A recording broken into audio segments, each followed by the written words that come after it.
Attendez.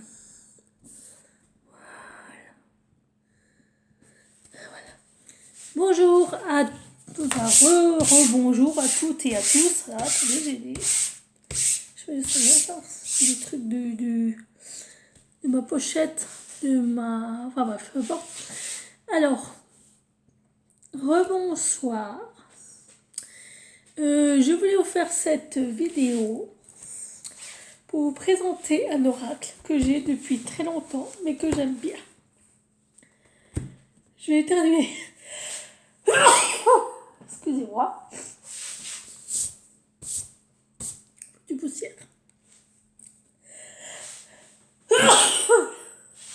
C'est bien la poussière.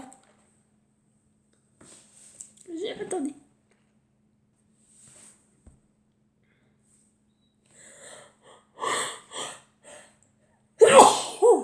Oh, je suis désolée.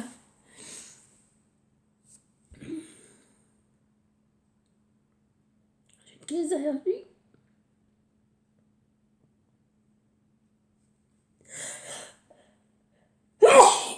Attendez, je reviens. Je vais chercher mon anti-allergène et je reviens. Anti-allergique. J'ai pris mon anti-allergène. Ça va mieux. Donc, je vous disais que je voulais vous présenter un oracle que j'ai depuis très longtemps. Je ne m'en sers pas souvent, mais de temps en temps, j'aime bien parce qu'il est quand même assez véridique. C'est un oracle de Pierre Van Aubergen, et c'est l'oracle des couleurs arc-en-ciel aux éditions Guy Daniel. Alors il y a un gros bouquin, vous voyez, très épais, qui se présente comme ceci, avec la carte et le texte. Voilà.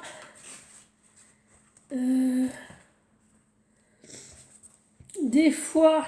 Alors, attendez.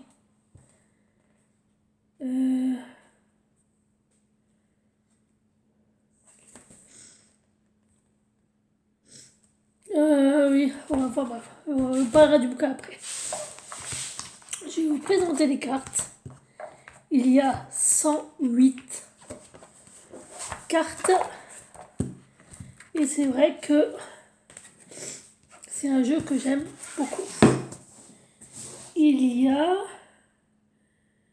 108 cartes.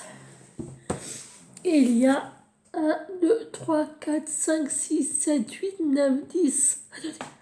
3, 4, 5, 6, 7, 8, 9, 10, 11, 12 couleurs.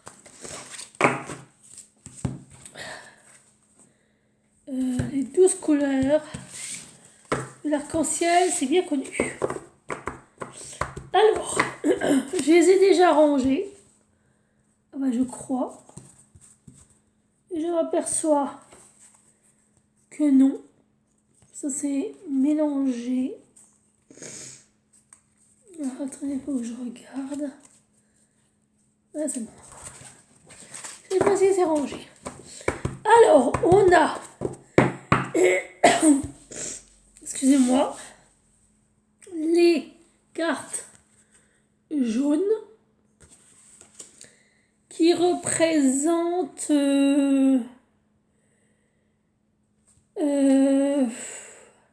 Ah oui, alors le dos est comme ça. On a les jaunes. Et dans chaque tas de cartes, il y a 1, 2, 3, 4, 5, 6, 7, 8, 9. Il y a 9 cartes pour le tas des jaunes. Il y a les équilibrés. Quand il y a les égales là, c'est-à-dire que c'est équilibré. Quand il y a le plus, bah, c'est-à-dire que c'est... ça monte. Là aussi, vous voyez, c'est marqué là. Augmenter. Là aussi. équilibré. Quand il y a donc les égales, c'est équilibré. Donc il y a 2 cartes équilibrées, 2 cartes augmentées,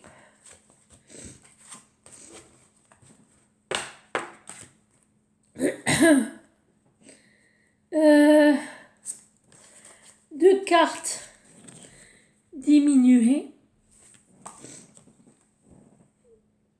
Donc quand ils disent équilibré, augmenté et en diminution, ils parlent des énergies. Et on a une carte en déficience. Donc c'est-à-dire que ce sont des énergies qui manquent. Là, quand c'est en excès, ça veut dire que ce sont des énergies, il y en a trop. Donc apparemment, il y a 1, 2, 3, attendez.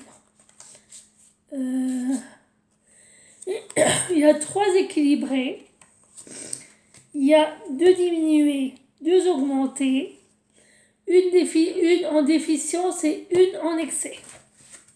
Voilà. À savoir que chaque couleur représente, attends, je regarde, un chakra. Voyez, là, chaque couleur représente un chakra. Là, c'est le chakra du plexus solaire.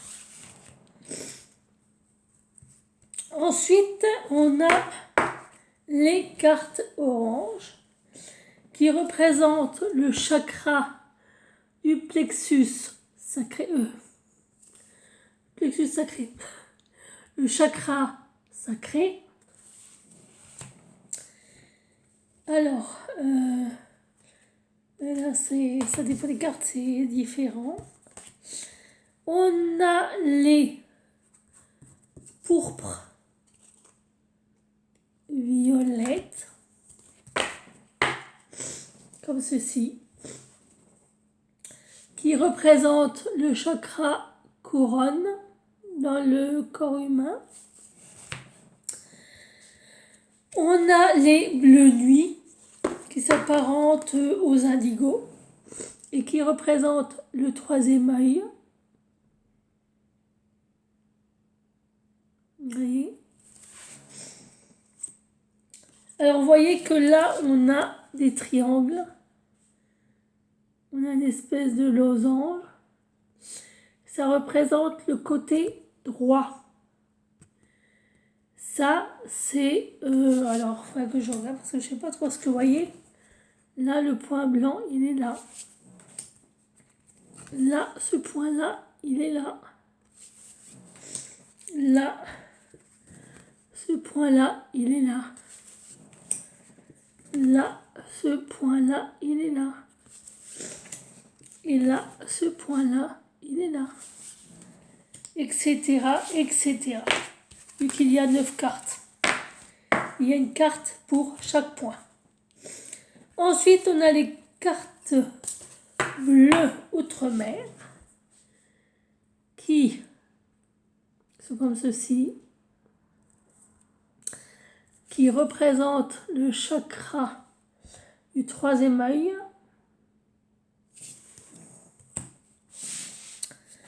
Ensuite, on a les cartes bleu ciel qui représentent le chakra de la gorge. Ensuite, on a les verts. Vert turquoise qui représentent le chakra de la gorge. On a le vert forêt. Alors attendez, là ça représente le chakra du cœur. Là il y a plus que comme chakra. Ah c'est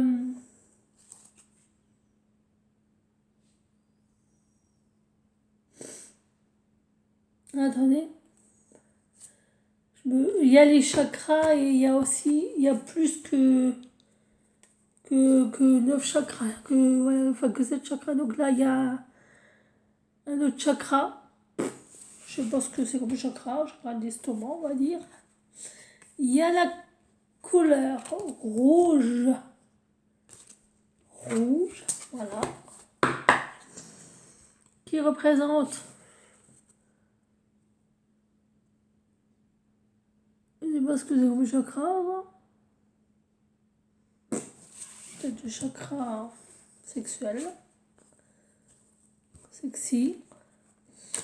On a le chakra la couleur, pardon, rose magenta. Avec le chakra qui est là. Ah, je sais pas ce que c'est ça.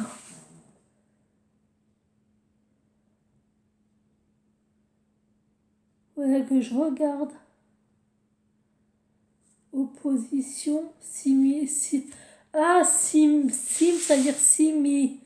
similaire. Et opposition, carte similaire, c'est la 7. D'accord, ok.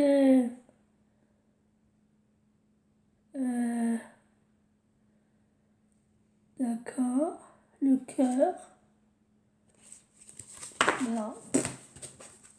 Et la dernière couleur, qui est le rouge écarlate et qui est le... Je sais pas comment ça s'appelle. Le truc là. Je sais pas.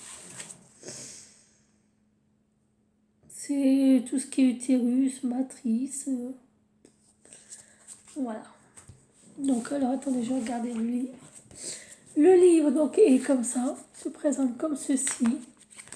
Et dedans vous avez toutes les explications. Et au fait, je suis désolée, je suis mal posée, je ne vous ai même pas demandé comment vous avez passé votre journée. Si ça s'était bien passé. J'espère que ça va pour vous et que vous êtes, comment dirais-je,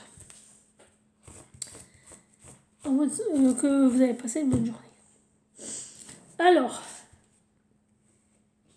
attendez. J'essaie de comprendre parce qu'il y a des mélanges de couleurs que l'on peut faire.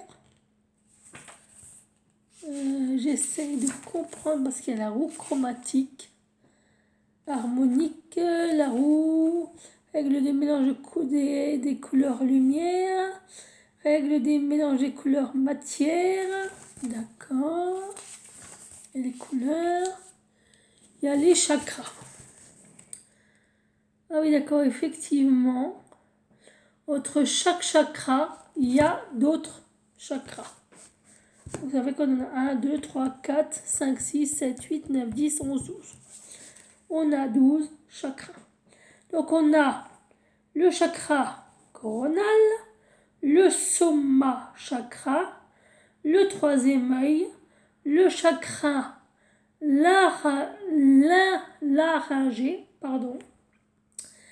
le chakra des mains, le chakra du cœur, l'intermédiaire qui est là, en dessous du plexus, au-dessus du plexus solaire, chakra solaire, chakra sacré, chakra racine, chakra des pieds, intérieur du cœur.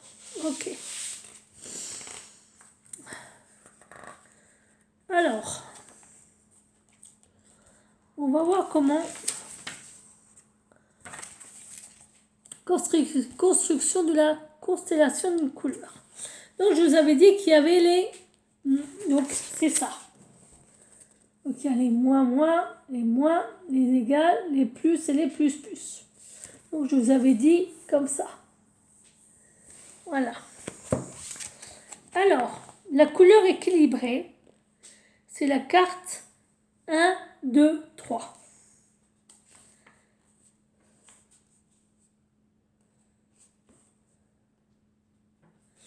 D'accord. Les couleurs diminuées. Donc les couleurs équilibrées, donc c'est celles qui sont comme ça. Les couleurs diminuées, c'est celles qui sont comme ça. Les couleurs en déficit, c'est ça. Les couleurs augmentées, c'est ça. Et les couleurs en excès, c'est ça.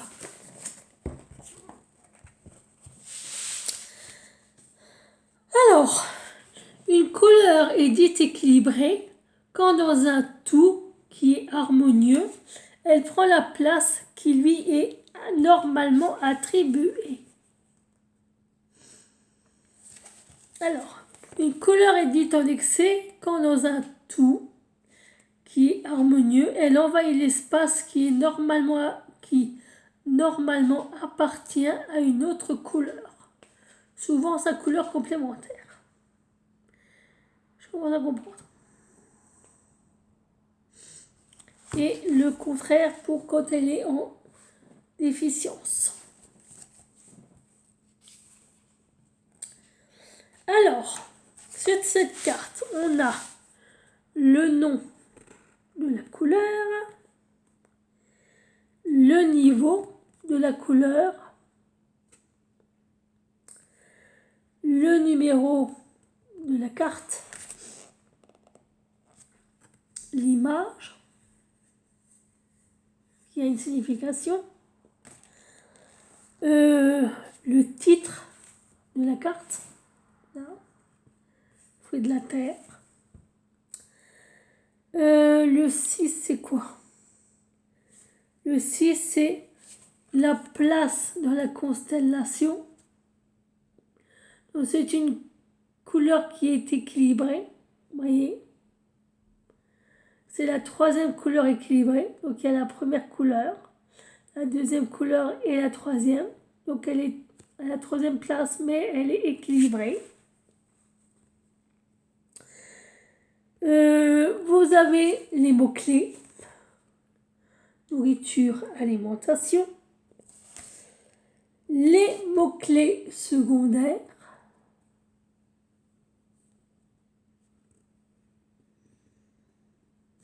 Donc, nutrition, réserve, stock, provision, ressources, matériel. La 10, là, c'est le chakra. Là, vous avez les fonctions et organes. Donc, les fonctions, c'est l'utérus, la matrice, les muscles, la chair, les artères, la vessie, les membres inférieurs, donc les pieds. Et vous avez l'ossature.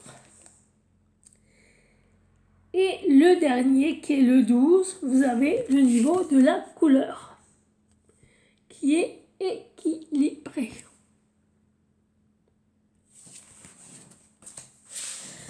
Alors, il y a une information importante.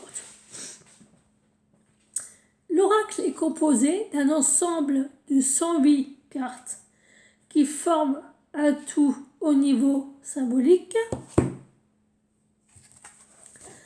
Toutefois, au début, dans vos consultations, vous pourrez séparer les cartes en 2 paquets. Les paquets des cartes régulières, le paquet des cartes de défi. Les cartes régulières sont au nombre de 84. Il y en a 7 par couleur. Pour les retrouver, il suffit de repérer toutes celles de niveau équilibré, augmenté et diminué. En général, c'est de celles-là que je me sers le plus. Faites-en un paquet et mélangez-le. C'est à l'aide de ce paquet que vous poserez votre question régulière à l'oracle. Les cartes de défi sont au nombre de 24. Il y en a 2 par couleur. Pour les retrouver, il suffit de repérer toutes celles dont le niveau est en excès ou en déficience.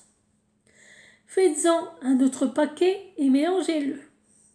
C'est à l'aide de ce paquet que vous parviendrez à identifier les grands défis auxquels il vous faudra faire face.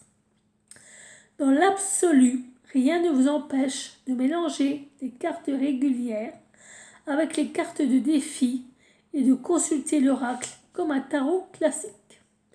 Néanmoins, il est préférable au début de procéder comme suit. Prenez d'abord les cartes régulières, tirez-en le nombre recommandé pour le tirage, donc il y a plusieurs tirages, je vous montrerai plus loin, et interprétez les résultats. Ensuite, tirez 3 cartes dans le paquet de cartes de défi et placez-les devant vous face cachée.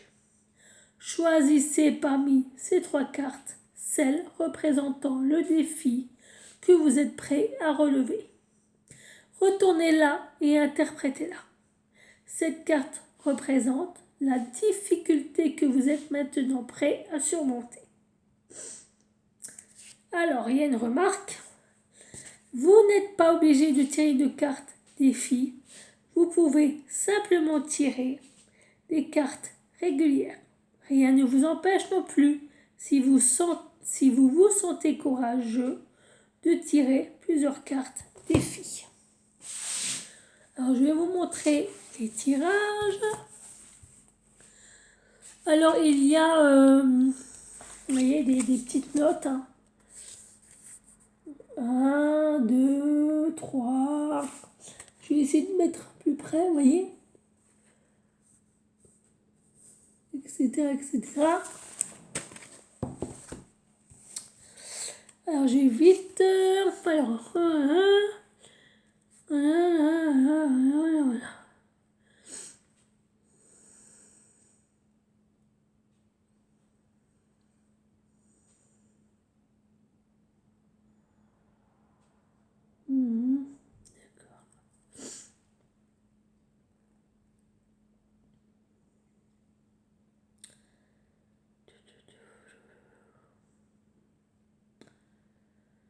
D'accord. Ok. Donc apparemment, il y a aussi des relations entre les cartes suivant les couleurs. Parce que on dit toujours que dans les couleurs, c'est pas tout blanc ou tout noir. Il y a des nuances. Ben là, c'est pareil. Alors attendez. Quand deux cartes de nature similaires apparaissent dans un tirage, elles se renforcent l'une et l'autre. Il est inscrit sur chacune des cartes le numéro de celle-ci, avec laquelle elles entretiennent des liens de similarité. Ces liens sont indiqués à côté de l'abréviation SIM, donc similaire. Quand dans un tirage, deux cartes de nature complémentaire apparaissent l'une près de l'autre, elles ont tendance à se compléter parfaitement. Il est inscrit sur chacune des cartes le numéro de celle avec laquelle elle entretient des liens de complémentarité. Ces liens sont indiqués à côté des lettres C, M, P, complémentaires. Quand dans un tirage, deux cartes de nature opposée apparaissent l'une près de l'autre, alors les deux cartes tirées ont tendance à entrer en conflit. Il est inscrit sur chacune des cartes le numéro de celle avec laquelle elles entretiennent des liens d'opposition. Ces liens sont indiqués à côté de l'abréviation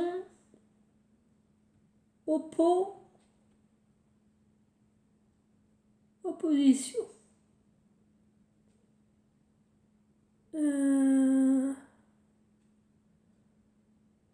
Il n'y a pas.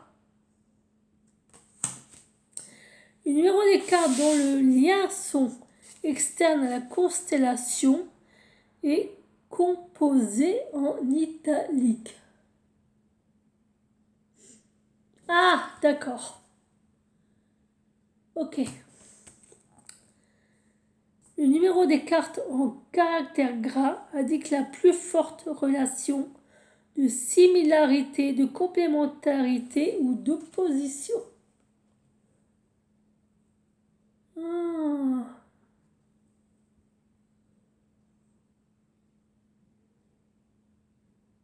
D'accord. Alors vraiment que j'étudie. Attitude pour aborder l'oracle. La constellation de l'oracle est un moment privilégié où vous entrez dans un espace sacré, votre propre intimité ou l'intimité de la personne à qui vous tirez les cartes. Ce moment de partage avec vous-même ou avec une autre personne gagne à être fait dans le plus profond respect. C'est pourquoi il est quelquefois judicieux d'élaborer un code d'éthique, d'adopter un ensemble de règles ou de pratiquer un petit rituel avant de consulter l'oracle. Cela vous permettra de vous mettre dans les meilleures conditions possibles de réceptivité et d'écoute et d'harmoniser votre action divinatoire.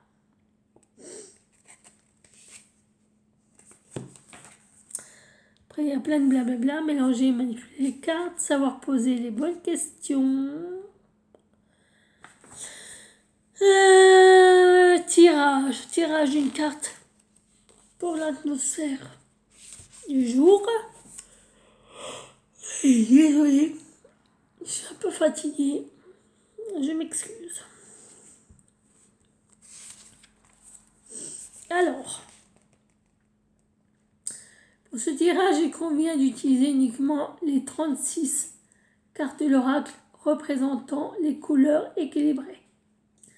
En effet, il serait dommage de vous gâcher la journée en tirant par exemple le bossu sans avoir l'occasion, grâce à d'autres cartes, de comprendre le pourquoi de l'apparition d'une telle carte. Il convient donc, avant le tirage, de retirer les 72 cartes qui représentent les différents mouvements des couleurs. Soit les cartes des couleurs augmentées, diminuées, en excès ou en déficience. Gardez seulement celles des couleurs équilibrées pour une carte atmosphère du jour. Après, c'est un peu logique. Les cartes doivent être bien mélangées. Mêlez-les et coupez-les comme vous en avez l'habitude.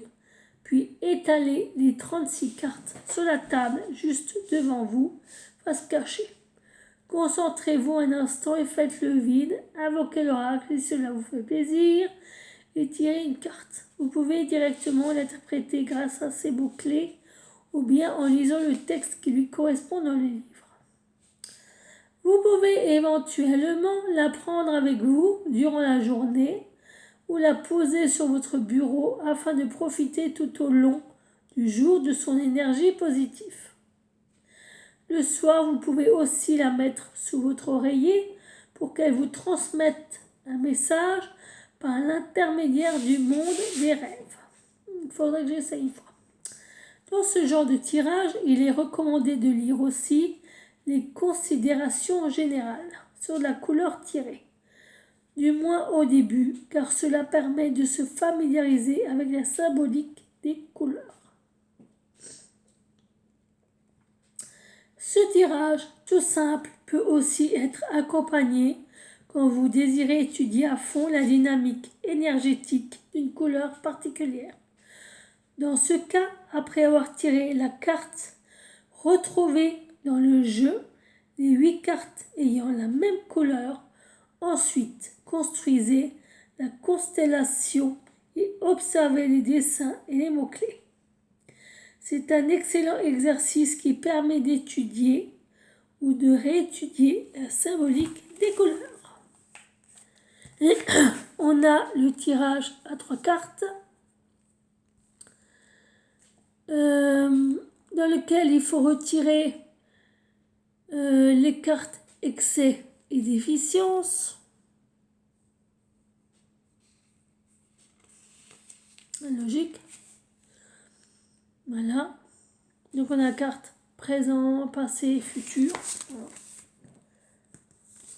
Et ensuite on a, excusez-moi, le tirage classique de la croix celtique.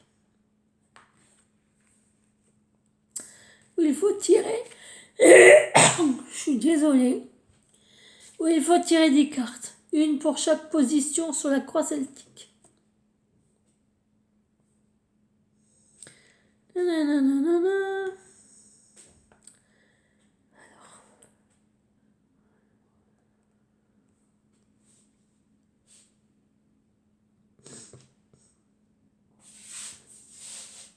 On peut utiliser les 108 cartes ou juste les 84 en enlevant les excès et les déficiences.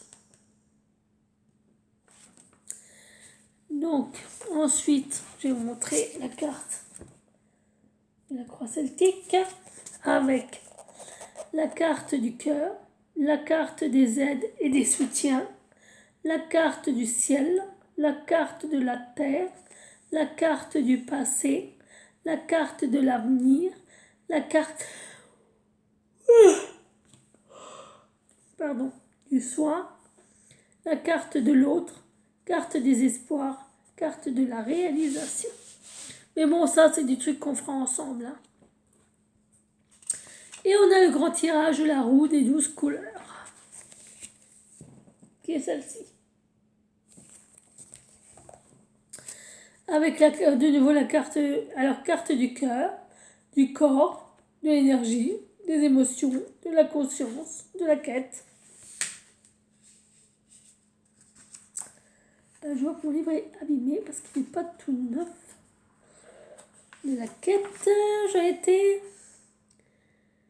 émotion, conscience, quête, environnement, métamorphose, communication, intuition, intégration et esprit. Et là, vous avez les explications de la roue des 12 cartes, enfin des 12 couleurs. Voilà. Ensuite, vous avez le tirage pour la lecture des chakras. Voilà. Avec les explications de tous les chakras. Voilà. Et vous avez la note relative au principe de base de la consultation. Contrairement à beaucoup d'idées reçues, le tirage des cartes ne doit pas s'effectuer avec la main gauche, mais avec la main dominante, droite.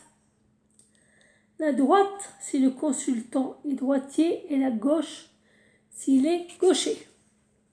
Pour plus d'informations concernant la couleur thérapie, vous pouvez consulter le traité de couleur thérapie pratique écrit par l'auteur et paru chez le même éditeur. Pour pouvoir bien situer les chakras et les zones corporelles sur lesquelles il convient de se concentrer avant le tirage de chaque carte, consultez la planche de l'homme arc-en-ciel située au début de ce livre. C'est où ça?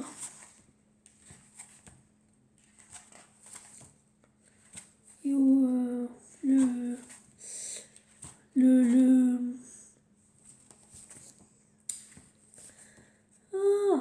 Ah oui, oui.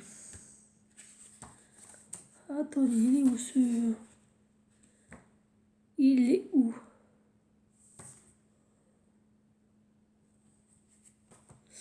Où est notre petit bonhomme?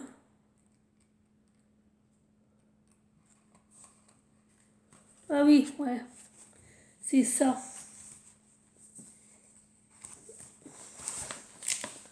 C'est lui-là, le petit bonhomme. Voilà.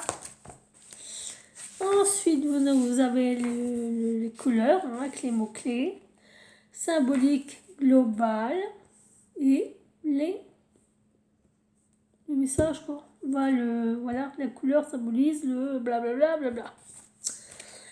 Construction de la constellation Rose Magenta. Voilà. Donc c'est comme ceci.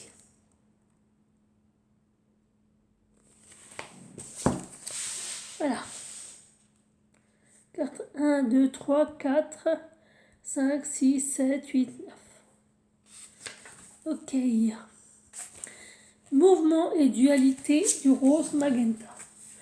Et là, ça devient un petit peu plus corsé parce qu'on vous explique la constellation des couleurs. Voyez, dynamique énergétique de la constellation rose magenta, et c'est pour ça qu'il faut construire cette constellation. Mais c'est pas toujours facile. Ah là là là là là.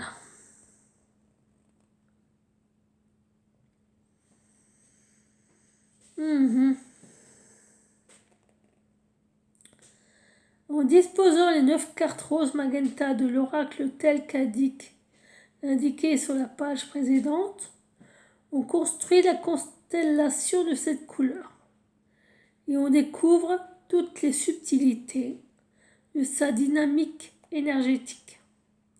Les 3 premières cartes du centre sont comme le pivot d'une balance. Elles représentent l'équilibre, alors que les cartes de droite et de gauche sont comme ces deux plateaux, elles figurent le mouvement. Oui, on a diminué l'efficience, augmenté, excès. Donc c'est en équilibre, faut que ce soit en équilibre. Le rose magenta équilibré est le symbole de l'amour, de l'empathie et de la compassion. Donc c'est les cartes... c'est écarlate, pardon. Je dis pas n'importe quoi. Fatiguée. La compassion. Donc c'est la première carte.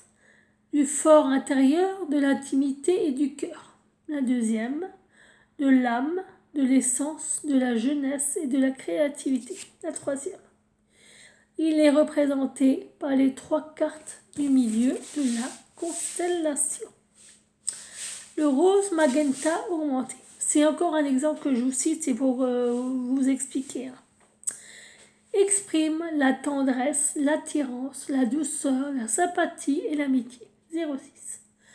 Le plaisir, la réjouissance, le contentement et le bien-être. 04. Il est représenté par les 2 cartes situées à droite du centre de la constellation. Donc il y a 1, 2, 3, 1, 2. Ensuite, le rose magenta diminué exprime le rejet, la dureté, l'empathie et l'inimitié. 07. La frustration, la déception, le mécontentement et le mal-être. 05. Il est représenté par les 2 cartes situées à gauche. Donc le 1. Le rose magenta en excès indique la codépendance, les toxines émotionnelles, l'artificialité, la ruse et l'illusion. Il est représenté par la carte située à l'extrême droite de la constellation.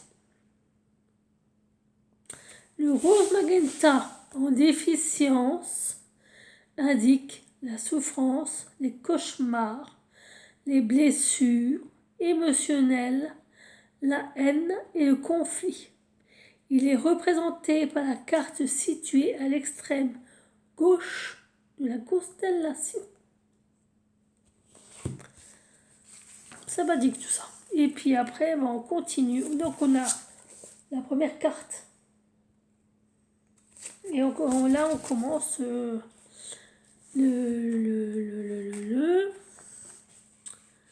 Donc là, on a la carte avec son mot-clé, la description de l'image, ce que ça veut dire, la symbolique de l'image et de signification dans le tirage, les thèmes abordés par la carte et le petit texte qui raconte la carte. Avec la divination.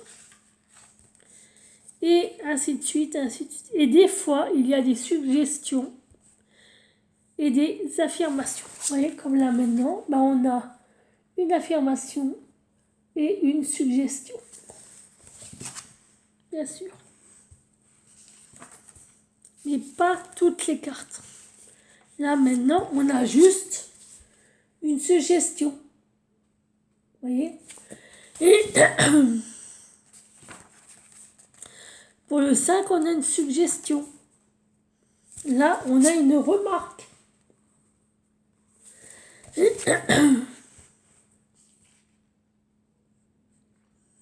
Des fois, on a des associations de cartes. Je m'excuse. Des fois, c'est ma thyroïde qui dérape. Voilà. Je regarde si on a autre chose. Et là, le tableau des besoins essentiels associés aux 12 couleurs. Je vous l'avais déjà montré.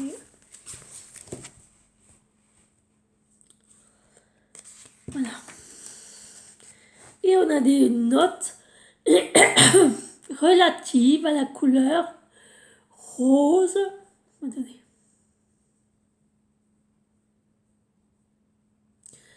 Rose magenta.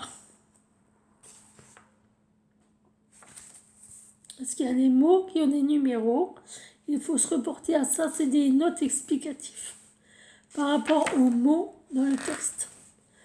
Après, on a les autres couleurs. Rouge, machin truc, écarlate, jaune, vert, bleu.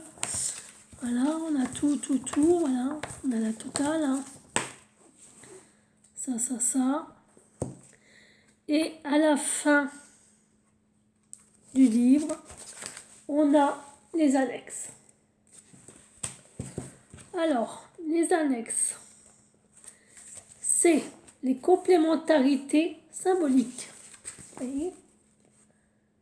Alors, j'ai essayé de me dépêcher parce que déjà à 41 minutes. Je peux aller que jusqu'à 45 après. Ça s'arrête. Les personnes connaissant les arcanes de la couleur savent ce qu'est la complémentarité chromatique. Mais bien peu de gens, hélas, ont pris la peine d'énoncer ou de démontrer les principes de la complémentarité symbolique.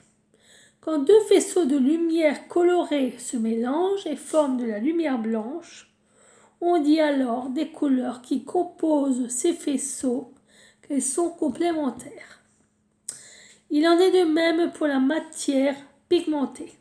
Quand deux couleurs forment par mélange du noir, on dit des couleurs qui composent le mélange qu'elles sont de nature complémentaire.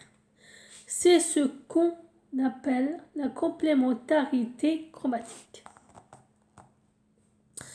Mais qu'en est-il de la complémentarité symbolique? Si le symbole que nous utilisons comme référence, en l'occurrence le cercle chromatique harmonique, est exact et que les significations que nous avons découvertes aux couleurs qui le composent sont justes, alors de même que les couples de couleurs situés en face l'une de l'autre sur ce cercle forment des couples de couleurs complémentaires. Les significations attribuées à ces couleurs et les archétypes qu'elles portent ne doivent eux aussi être de nature complémentaire. C'est ce que l'on appelle la complémentarité symbolique. Dans l'état actuel des choses, et il faut bien le dire, jusqu'à la publication de cette étude, les seules complémentarités symboliques dont on parle dans les académies d'art et de peinture sont les complémentarités concernant la chaleur que portent les couleurs chaudes et la fraîcheur que portent les couleurs froides. On parle aussi vaguement de la luminosité de certaines teintes qui est mise en complémentarité avec l'ombre portée par d'autres. Mais généralement, on en reste là en espérant que les artistes se débrouilleront pour découvrir le reste des complémentarités symboliques. Ce qu'ils ne font pas la plupart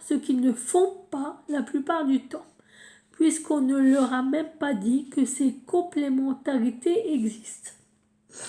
Il est donc temps de remédier à cet état de fait en publiant le tableau qui suit. Voilà. Donc on a un tableau avec les couleurs complémentaires.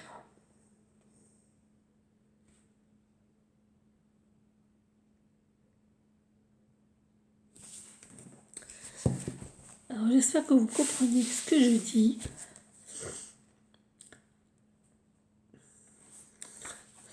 Ensuite, on a les relations entre les cartes. Donc, on vous explique. Voilà. Je vais pas trop faire durer le suspense parce que la vidéo durait 3 heures. Ce qui ne plairait pas trop à ma carte SIM. On va pas trop... Voilà. Après, on a les couleurs similaires. Les couleurs similaires dans les constellations. Ça aussi, il faudrait que j'étudie parce que ça a l'air très intéressant. Les cartes complémentaires dans 2 constellations.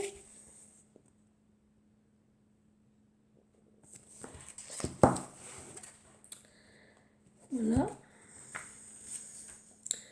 L'opposition symbolique, partie 1. Voilà. L'opposition symbolique, deuxième partie. Les cartes opposées dans 2 constellations. Et c'est tout. Alors, l'auteur et le fondateur de l'Institut de la couleur, c'est un peintre et un sculpte. Alors, il y a des cours, des conférences et des formations. Il y a des ouvrages en langue française et en langue anglaise. Et il y a... C'est tout. Là, c'est beaucoup de blablabla, beaucoup de... Voilà. C'est un résumé en réalité des couleurs. Donc voilà pour le petit bouquin. Alors, ce que je vais faire, je vais arrêter la vidéo là. Je vais refaire là tout de suite une